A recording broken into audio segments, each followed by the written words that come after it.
అందరికీ నమస్కారం.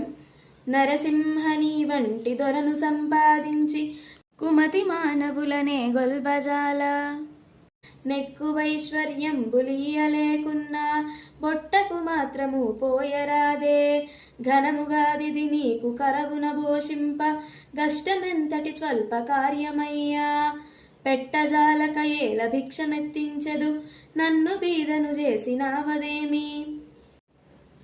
తేటగీతి. అమల కమలాక్షనే నిట్లు శ్రమపడంగా గన్నులకు బండువై నీకు గానబడునే భూషణ వికాస శ్రీధర్మపుర నివాస దుష్ట సంహార నరసింహ దురిత దూరా. అంటే, ఓ నరసింహస్వామి, నీలాంటి ప్రభువుని సంపాదించాక నేను చెడ్డవాళ్ళని సేవించాను, అంటే వాళ్ళని నేను గొప్పవాళ్ళగా చూడను. నాకు ఎక్కువ సంపద నువ్వు ఇవ్వకపోయినా కూడా నా పొట్టకి సరిపడినంత నాకు ఇవ్వి, నాకు చాలు.